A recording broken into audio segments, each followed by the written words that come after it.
Hello, I am Miguel from NKORT, the creator of FLIPP, the only one tennis ball picker and hopper that also works for pickleball. The same design for two sports. How cool is that?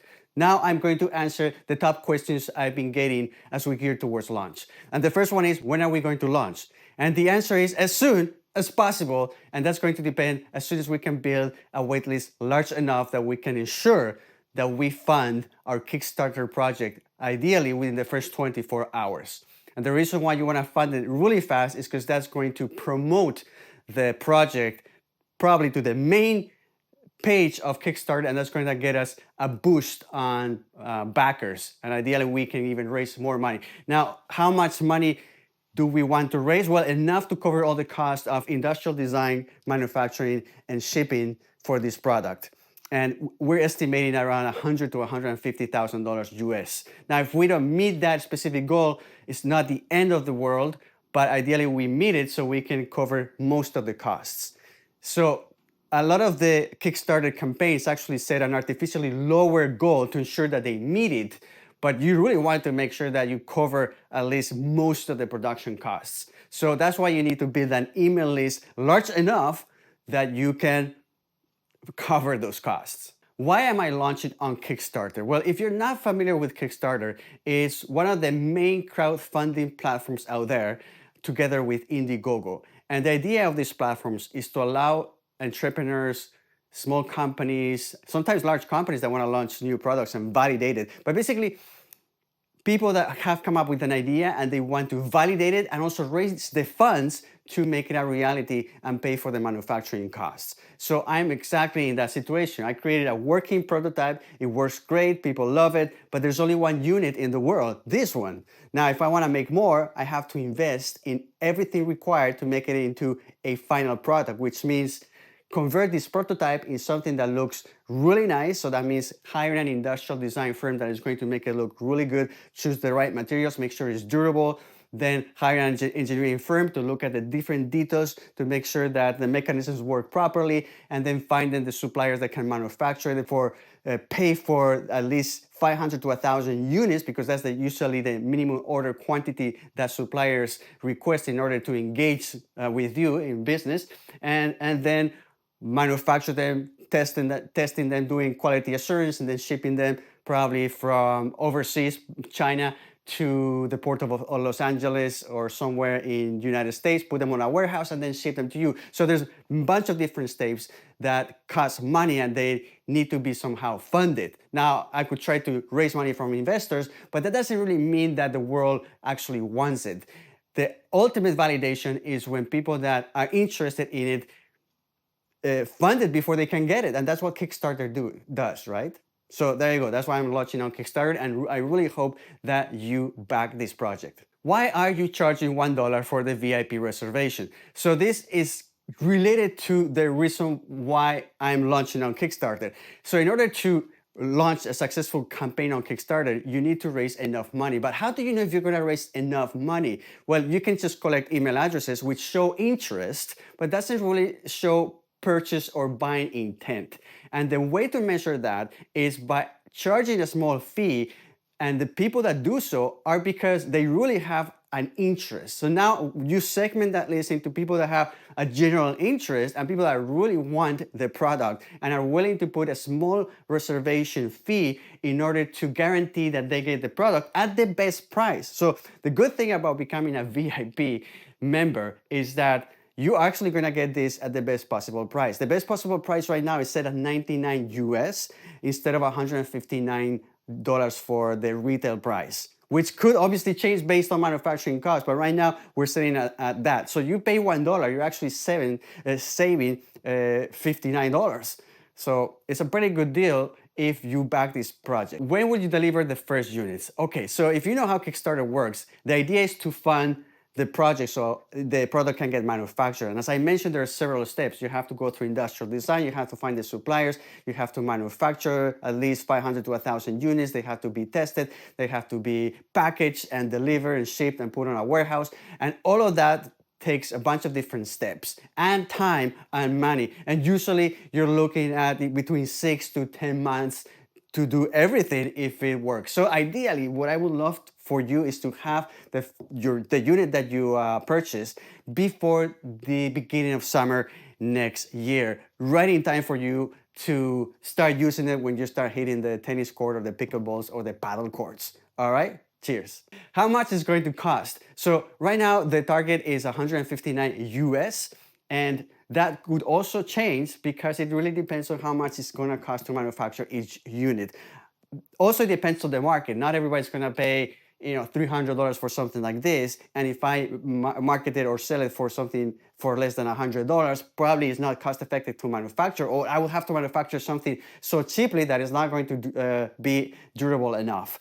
Right now, because it offers the best functionality that I know of a similar product in the market, is actually you're getting a lot of value for the money. Not only you're able to collect balls in the fastest possible way, but also you can save time. And one of the reasons why I created these products is precisely because you're taking a class, you're paying what, $60 for a class, and 30% of the time or more you're spending picking up balls. Well, that's what, $20 of your $60 are dedicated just to picking up balls. If you can reduce that by 50%, after a year of taking classes, you really just save a bunch of money, and you pay for whatever investment you did in terms of using this. Or let's say that you have a ball machine and you're paying for the ball machine, or you just value your time and you hate picking up balls because your back doesn't work as well as it used to 20 years ago, then you'll do anything to save your back and spend more time playing. And this is exactly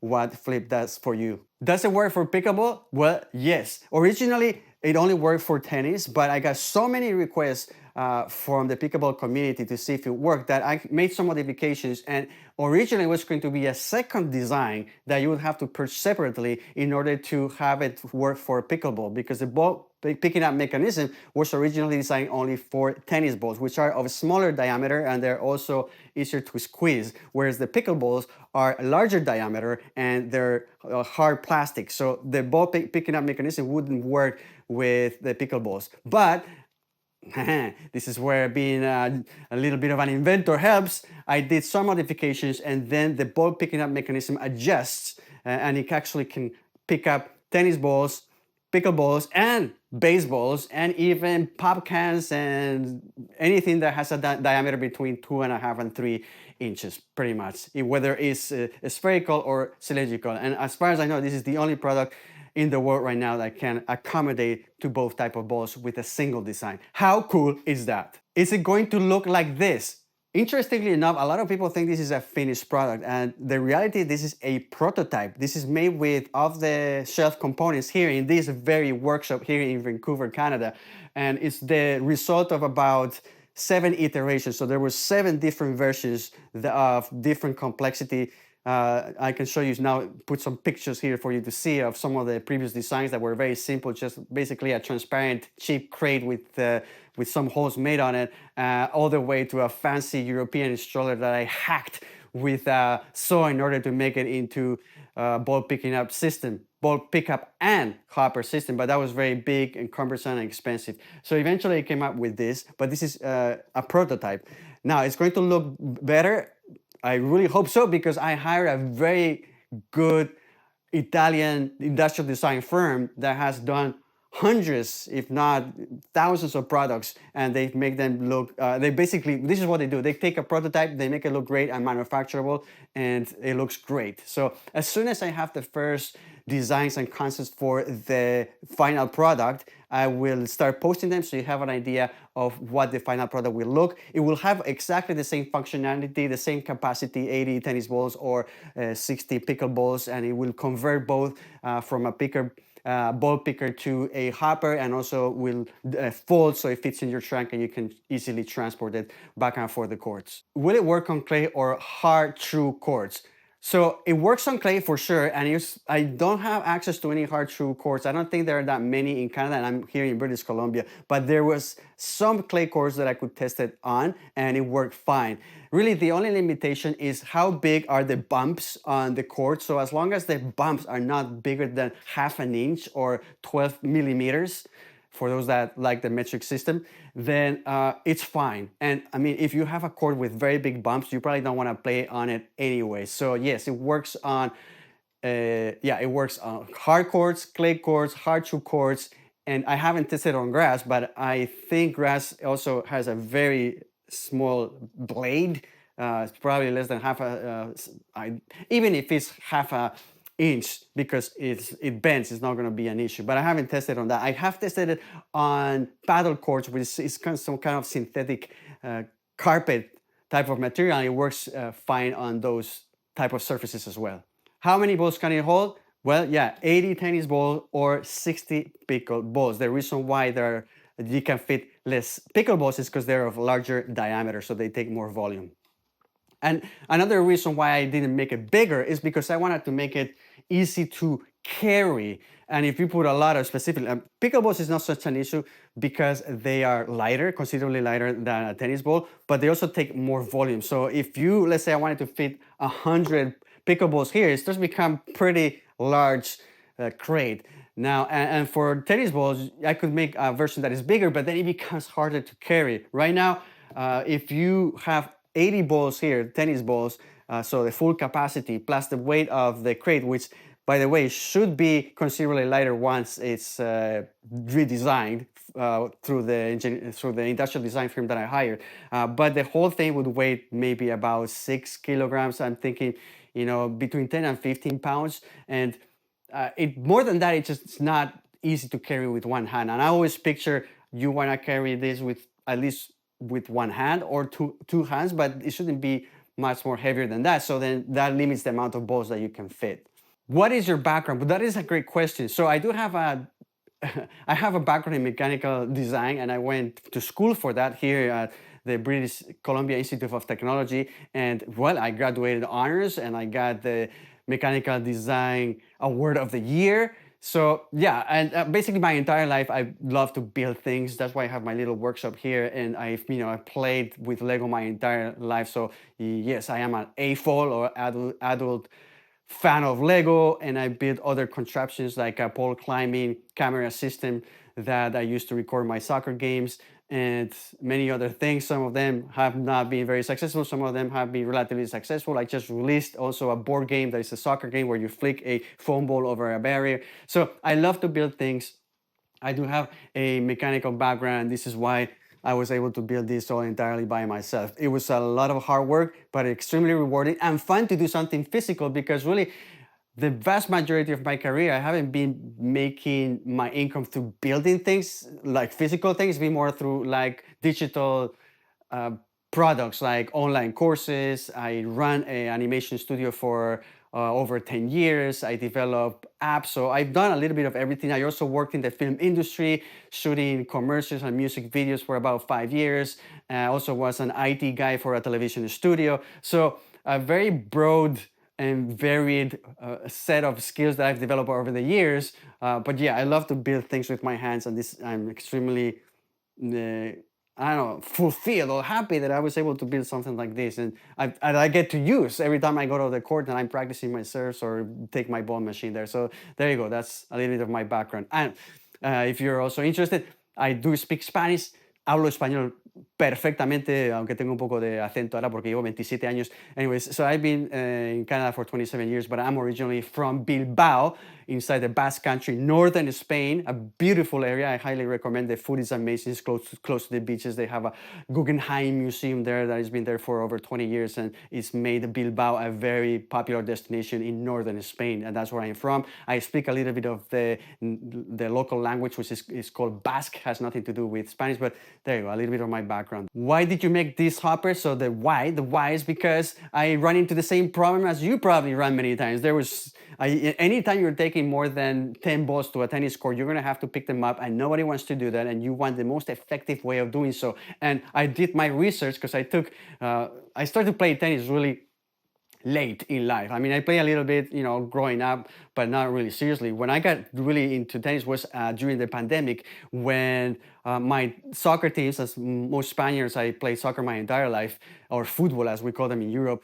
And you know what? They dissolved the teams. I couldn't play anymore, and I wanted to stay fit. And I picked up tennis. I fell in love with it right away. I discovered how difficult the sport is. You think that hitting a ball across the net would be simpler, because it looks pretty straightforward, right? But it's actually quite difficult. to master, to get to a degree where you can actually serve or have any kind of accuracy when you're serving or when you're doing your forehand and your backhand and rallying for more than 20 shots is something that it takes a long time to master. Anyways, so then I took some classes and I realized, I'm paying so much money for these classes, and a big chunk of the classes I'm picking up balls. There has to be a better way. I bought I bought this, obviously, the Wilson 75 ball wire basket. I also bought the tubes, and I bought a hopper. And you know what? I was not convinced. And when you're not convinced on something, you look for a better solution. And if you don't find it and you have the skills and the time, then you build something called FLIPP. And then you run a Kickstarter and hopefully sell a lot of them. And nothing would make me as proud as seeing FLIPP in thousands of tennis courts, paddle courts, and pickleball courts around the world. How does the ball picking up mechanism work? Well, that's a great question. And that is the magic sauce,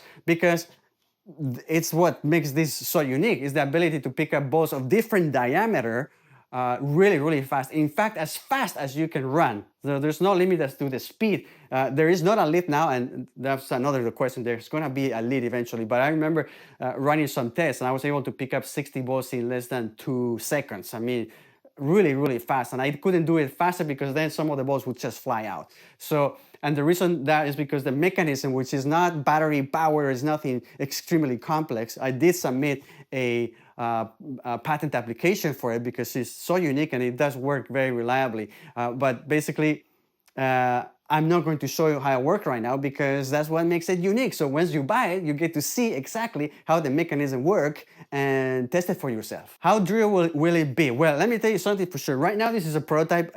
I picked up, I haven't counted it, but probably over 50,000 balls with it. And after 2 years, it's fine.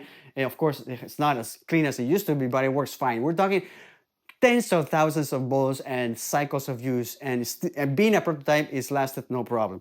It's definitely less flimsy than your typical wire basket, specifically when it's in hopper mode that is so unstable, right? And a pickup tube, as you can see here, well, I mean, what is this? Just a piece of plastic. Of course, it's very affordable and cheap, but it only has capacity for 15 balls, and you still need a hopper, and the hoppers range for anywhere from $80 to $100, sometimes to $100. So you're not really saving time or money with any of the existing tools. And then you also have the pickup roller, the different configurations of those rollers with some kind of wires or some kind of hard cages that I've tested them and they're not very reliable. Sometimes they're quite difficult to unload. Anyways, this is the best thing in the world so far, okay? Of course, eventually they develop the autonomous machines. Hopefully it's the company, my company, NKORT, that does that. But they'll still be more expensive, more complex. You need to recharge them and all of that. You want something simple that is lightweight, portable, and FLIPP by NKORT, okay? Where will you ship first? That's a great question. So I'm working with a marketing agency that helps you build that email list and that VIP list in order to ensure that you meet your funding goal, okay? So the recommendation is just focus on a specific market, and they say the US. The reason why is because it's a huge market, it's one of the biggest markets. People have the ability to afford products like this. There's millions of people playing tennis, pickleball, and now padel as well, specifically in Florida, it's becoming very popular. And so there's a big market for tennis products in the United States. And the other reason is because in the United States, people are more used to crowdfunding projects. So we're going to ship first on United States. It doesn't mean you cannot back this from any other part of the world, but ideally, the first people that are going to get this product are from the United States, because I imagine the first shipment is going to go from somewhere in China or Vietnam to United States, and then we'll ship from there. But I can also ship directly from the factory to anywhere in the world, okay? The next question is how much shipping is going to be. So that really depends. So when you back this product, it doesn't include shipping because the shipping costs are so variable, and also there are tariffs, and it depends on where you live in the United States or in the world. So you can make a calculation that if this is 159 US retail, where if you back it early, you're gonna pay less than that, but you're gonna pay between, I don't know, 15 to 20% of that on shipping costs, right? So it's important that you know that, because that's not included. It's not like an Amazon product that, with your Prime subscription, you're gonna give free delivery.